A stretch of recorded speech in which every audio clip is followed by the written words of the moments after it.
الخاص باللانجوج فانكشنز، الوظائف اللغوية، واللي فيها بنحل سؤال المواقف. معانا كمان سؤال الديالوج، وكمان الرايتنج سؤال الكتابة. يا ريت نتابع للآخر إن شاء الله عشان نستفيد. ولكن قبل ما نبدأ مع دعاء المذاكرة اللي احنا متعودين إن احنا بنبدأ معاه، حابب بس أنوه على حاجة بسيطة. في صفحة يا جماعة عندنا على القناة اسمها صفحة community، اللي هي ممكن يبقى معناها بالعربي المنتدى. الصفحة دي طبعا بتظهر على الابليكيشنز، وبتظهر على المتصفح من على اللابتوب أو من على الكمبيوتر، لكن ما بتظهرش لو أنت بتستخدم متصفح عادي على الموبايل. لو حضرتك بتستخدم الابليكيشن بتاع اليوتيوب هتظهر لك، لو حضرتك بتشوفنا من خلال الكمبيوتر أو من خلال اللابتوب هتشوفها. الصفحة يا جماعة بيبقى عليها بوستات مهمة جدا جدا جدا. إن شاء الله مع نهاية المنهج ومع بداية الترم التاني هنبدأ قبل بداية الترم التاني نعمل استبيان، نشوف إيه نوع الكتاب اللي الناس حابة تستخدمه. يا ريت تشاركوا معانا، يا ريت تروح تشيك يعني على القناة، على الصفحة نفسها كمان بتاعت الكوميونتي كل يعني فترة، بحيث إنك تشوف البوستات الجديدة. دي صفحة بالظبط زيها زي فيسبوك، بنقدر نتواصل فيها مع بعض بشكل مباشر. تعالوا نبدأ إن شاء الله على طول زي ما إحنا متعودين مع دعاء المذاكرة.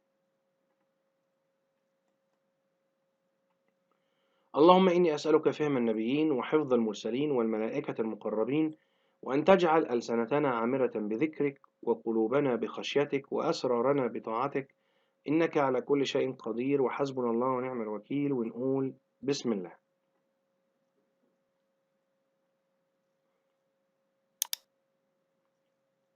موضوع language functions النهاردة موضوع الوظائف اللغوية اللي عندنا. بنتكلم عن discussing consequences. كلمة consequence أو consequences معناها مناقشة، طبعا discussing مناقشة، و consequences العواقب، أو giving reasons for and against an argument، إعطاء الأسباب إن كنت مع أو ضد أحد المواضيع الجدلية، المواضيع اللي عليها جدال. تمام؟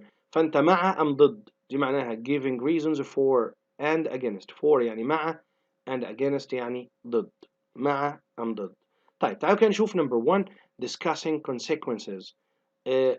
زي ما اتفقنا النقاش أو التحدث عن consequences يعني العواقب. تعالوا نشوف بعض expressions اللي ممكن نستخدمها.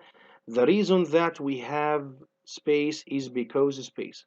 السبب اللي مخلينا يكون عندنا كذا is because هو بسبب كذا. وابدأ أقول the problem with المشكلة مع A is that هي تكون، وابدأ أقول إيه المشكلة.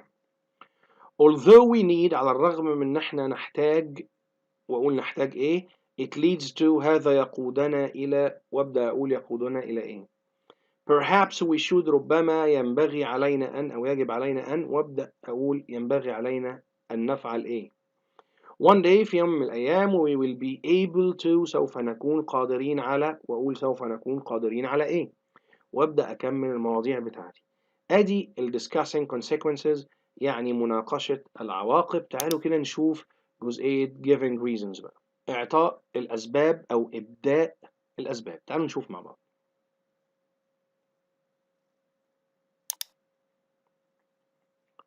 Number two giving reasons إبداء الأسباب أو إعطاء الأسباب for or against مع أو ضد an argument موضوع جدلي أو شيء قابل للنقاش أو الناس بتتكلم عنه كتير. In my opinion في رأيي، وابدأ أقول رأيي. I think that أعتقد إني، وابدأ أقول.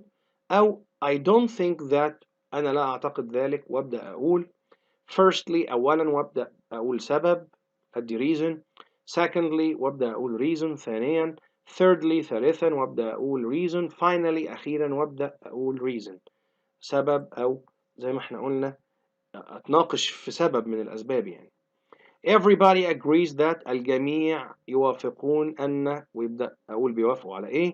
No one can deny لا أحد يستطيع أن ينكر that ذلك، وابدأ أقول إيه اللي لا يستطيع أحد أن ينكره. Some people think that بعض الناس تعتقد أن، وابدأ أقول الناس تعتقد إيه. Other people say that الناس الآخرين بيقولوا أن، وابدأ أقول الناس الآخرين بيقولوا إيه. This means that ذلك يعني أن، وأقول بيعني إيه. The result is that النتيجة أن، وأبدأ أقول أن إيه ذلك إيه. On the one hand أحد الآراء دي معناها أحد الآراء بتقول إيه، وممكن أقول on the other hand على الجانب الآخر من وجهة نظر الرأي الآخر، وأبدأ أقول وجهة نظر الرأي الآخر إيه. كل الإكسبريشنز دي أنت بتشوف اللي يناسبك منها، بس تكون مطلع عليهم كلهم عشان نقدر نستخدمهم بشكل صحيح. تعالوا نشوف مع بعض جزئية الديالوج ونشوف هنحله إزاي.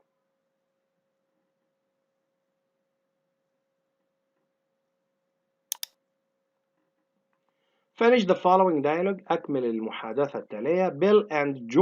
Bill وجورج are talking about the outer space. بيتكلموا عن الفضاء الخارجي. تعالوا نقرأ الديالوج بشكل كامل. الناس اللي ما تعرفش إن إحنا عاملين حلقة عن الديالوج، فوق على اليمين دلوقتي هيظهر عند حرف الآي اللي فوق، هتلاقي هيظهر لك حلقة دلوقتي بتتكلم عن الديالوج وإزاي نحل سؤال الديالوج. لو أنت عندك مشكلة مع الديالوج أنصحك إنك تشوفها وارجع كمل الحلقة هنا. تمام، نبدأ نقرأ الديالوج بشكل كامل. قال لي إن بيل وجورج بيتكلموا عن الفضاء الخارجي. بيل بدأ هاي جورج، أهلا يا جورج، وسأل سؤال، فجورج رد عليه وقال له هاي بيل، أهلا يا بيل. I have been doing research on space. أنا كنت بعمل بحث عن الفضاء. فبيل قال له واو this subject، الموضوع ده attracts me very much، الموضوع ده بيجذبني جدا. جورج سأل سؤال، فبيل قال له I think you can find all information you need on the internet. أعتقد إنك ممكن تجد كل المعلومات اللي أنت محتاجها على الإنترنت. فجورج قال له but ولكن، وقال له جملة. فبيل قال له don't worry، ما تقلقش، I can help، أنا أقدر أساعد. فجورج قال له that's great، ذلك رائعا، حاجة مية مية، شكرا. فهيقول له حاجة أو هيسأله سؤال بمعنى أصح، فبيل هيقول له anytime you like، في أي وقت أنت تحب. فجورج قال له thanks a lot، شكرا جزيلا. You are really my real friend، أنت حقا صديقي الحقيقي. وتعالوا نبدأ من الأول عشان نحل. لو في حاجة مهمة موجودة تحت بتساعدني في حل حاجة فوق، ده اللي بيخليني أقرأ الديالوج بشكل كامل. طيب، ما وجدناش معلومات قوي مهمة، لكن هي تقريبا كل سؤال بسؤاله، فتعالوا نبدأ نحل على طول إن شاء الله. هاي جورج، أهلا يا جورج، وسأله سؤال، فجورج رد قال له هاي بيل I have been doing research on space. أنا كنت بعمل بحث عن الفضاء. طيب، يبقى ممكن بيل يكون بيقول له أنت كنت فين؟ أين كنت؟ بس لازم استشف زمن السؤال من الإجابة. هو بيقول لي I have been، يبقى أنا أقول له أين كنت بالpresent perfect، بالpresent perfect، لأن ده present perfect continuous، ده present perfect continuous. بس أنا عايزك تقولها present perfect بس، حتى مش لازم تقول له present perfect continuous. يعني أقول له أين كنت؟ where have، أيوه you بدل I، where have you been؟ أين كنت؟ طبعا been بالأمريكان وبين بالبريتش. where have you been؟ أنت كنت فين يا راجل؟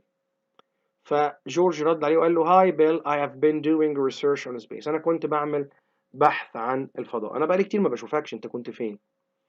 فبيل قال له واو this subject attracts me very much، الموضوع ده بيجذبني جدا. فجورج سأله سؤال، بيل قال له I think you can find all information، أعتقد إنك تقدر تجد كل المعلومات you need اللي أنت محتاجها on the internet. يبقى ممكن جورج هنا يقول له أين أستطيع أن أجد المعلومات اللي أنا محتاجها؟ بكل بساطة. يبقى طب أين أستطيع؟ برضو مستشفها من هنا كان، يبقى where can I find the information، المعلومات I need اللي أنا محتاجها. عشان كده قال له هنا you need اللي أنت محتاجها on the internet، على الإنترنت.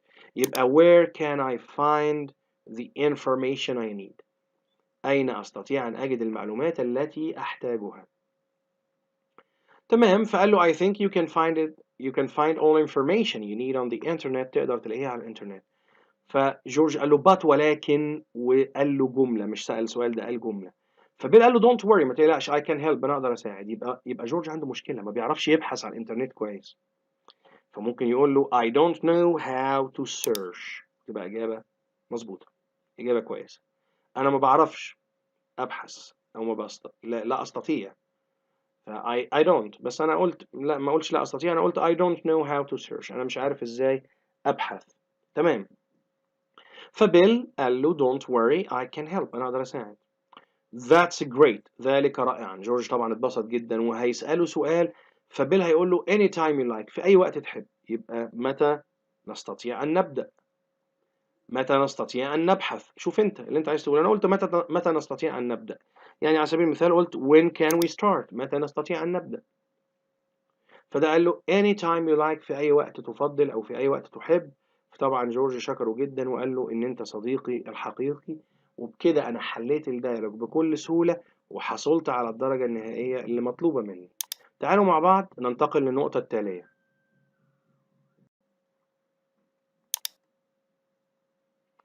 Question 2. Write what you would say in each of the following situations. اكتب ماذا ستقول في كل من المواقف التالية. Number 1. Your friend wants to know. صديقك عايز يعرف what are you going to do at the weekend. ماذا سوف تفعل في العطلة الأسبوعية. خلي بالنا إن مش شرط يكون من ال language functions. على سبيل المثال الموضوع جاي من الجرامر اللي احنا درسناه. الفيوتشر يا جماعة ب going to، هو عايز يعرف ماذا سوف تفعل في الويك اند، في العطلة الأسبوعية. طيب فهمنا يعني نقصد ايه؟ انه مش شرط يكون من اللانجوج فانكشنز، لا ممكن يبقى بشكل عام يا جماعه. بيسالني اسئله بشكل عام زي اول واحده هنا، عايزني اجاوب بالفيوتشر سمبل باستخدام going to زائد الفعل في المصدر. خلاص، صديقك يريد ان يعرف ماذا ستفعل في العطله الاسبوعيه. خلاص انا اقول له I am going to، وقول يا سيدي اللي انت عايزه. انا عن نفسي اخترت I'm going to visit my grandma. حتى حاولت أستخدم أبسط وأسهل الأفعال. visit، أنا سوف أزور my grandma جدتي، وخلاص انتهى الموضوع على كده. Number 2. Someone asks about your age on your next birthday. شخص ما بيسأل عن عمرك في عيد ميلادك القادم.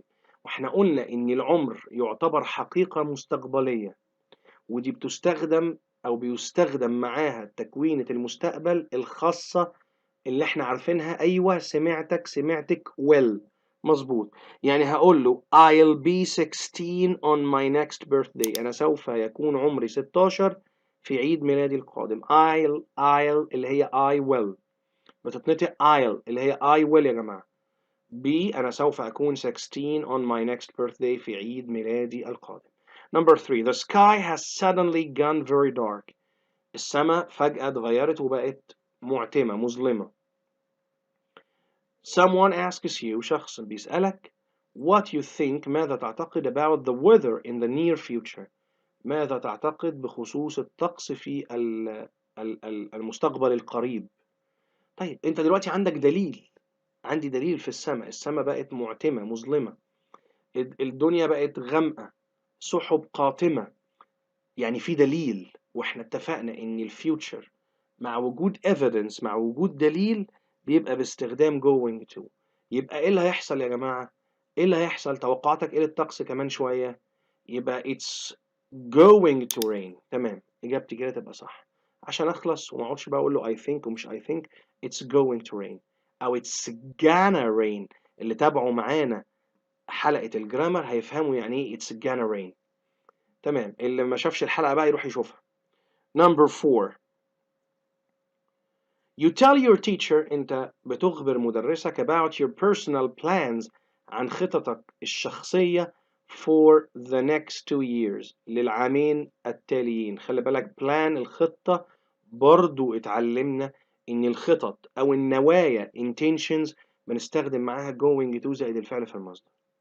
حلو، قول له بقى انا سوف افعل ايه براحتك جدا، ولكن انا اقتراحي للإجابة اهو يا جماعة I am going to study hard because I want to join، أنا أريد أن ألتحق ب College of Medicine. هترجم I am going to study hard، أنا سوف أذاكر بجدية because لأني I want to join، أنا أريد أن ألتحق I need to join College of Medicine، كلية الطب.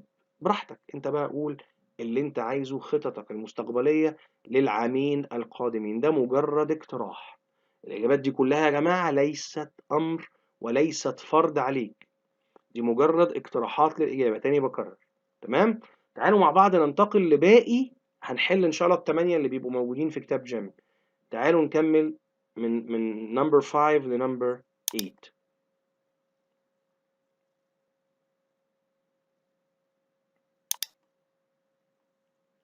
Number 5. You are against using cars in the city center. انت ضد استخدام السيارات في وسط المدينة. يعني مثلا لو انت من القاهرة وسط المدينة، لو انت من اسيوط يبقى وسط المدينة. انت ضد استخدام السيارات في المنطقة دي. يعني دي انت حضرتك هتعطي reasons بقى، لان هو بيقول لي انت مع ام ضد، صح كده؟ فاكرين for or against؟ تمام. طيب انا against، you are against، هو بيقول لك انت ضد. حلو جدا. يبقى اقدر استخدم بقى الاكسبريشنز اللي احنا اخدناها النهارده. يعني انا ممكن اقول في رايي in my opinion we shouldn't use cars in the city center. على سبيل المثال اهي انا قلت كده in my opinion we shouldn't use cars in the city center. طبعا center RE British و ER American، عشان لو حد كتبها قدامك بال ER ما تقولوش انت كتبها غلط. تمام. number 6. Someone asks you why you have such an expensive mobile phone. موبايل فون بالبريتش، موبايل فون بالامريكان. واحد بيسألك لماذا أنت معك مثل هذا الهاتف أو التليفون المحمول الغالي.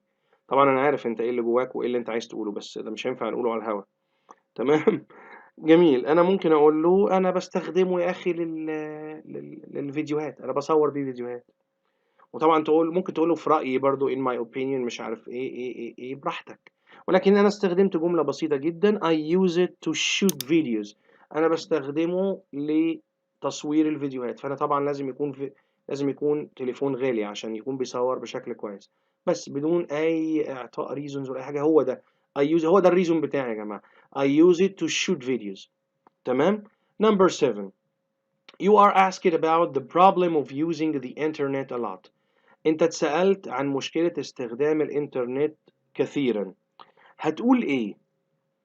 قول رأيك انت مع ام ضد، ولكن انت اتسألت عن استخدام الانترنت لفترة طويلة او كثيرا. طيب انا هقول انا اعتقد اني ده مضيعة للوقت. على سبيل المثال انك تستخدمه بافراط بوقت زيادة، ده انا اعتقد ان هو مضيعة للوقت. يبقى I think that it's a waste of time. مضيعة للوقت. تمام. ده رأيي انا، قلت ده رأيي انا ودي اجابات مقترحة. Number 8. A friend asks you why there are so many cars outside the school.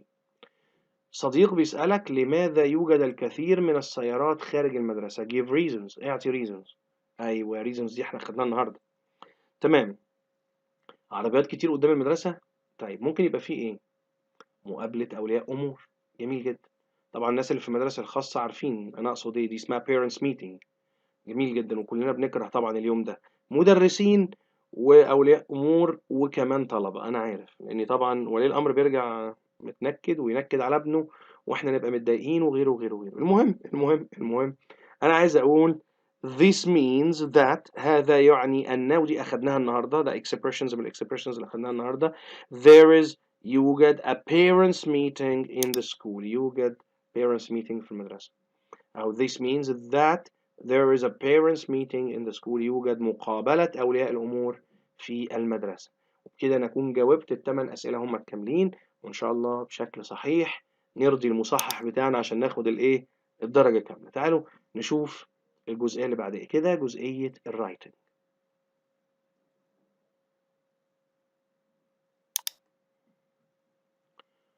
writing for or against paragraphs. طبعا نقطة مهمة جدا وقد تأتي في الاختبار. بيقول لي مع أم ضد الباراجرافز أو المواضيع الخاصة بإنك مع أو ضد. طبعا في بعض النصائح بيقول لي إنك في باراجراف 1 في التوبيك بتاعك يا ريت write ideas for the suggestion.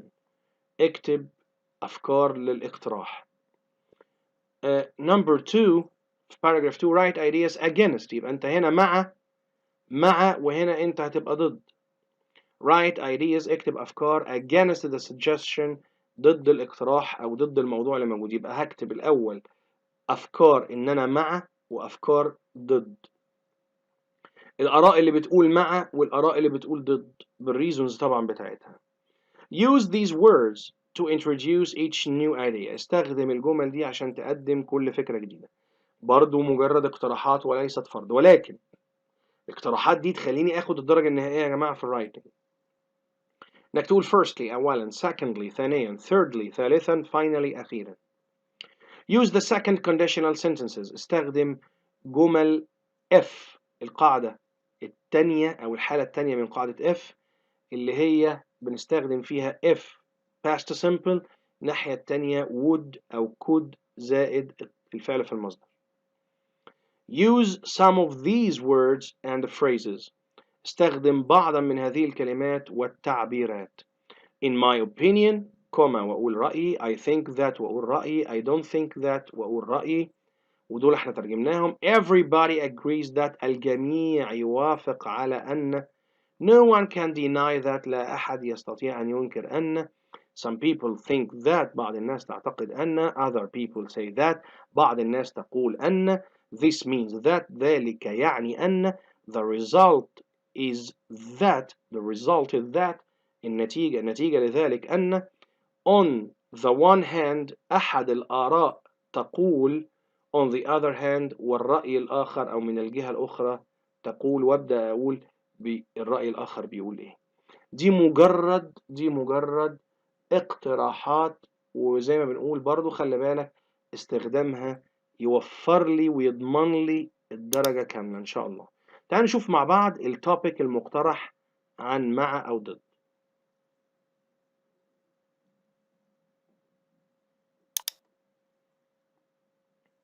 ادي الموديل باراجراف اللي عندي وبيتكلم عن الانترنت، زي ما احنا بدأنا نتكلم عن الانترنت من شوية وكنا بنتكلم عنها في سؤال المواقف. تعالوا نشوفها دلوقتي في الباراجراف.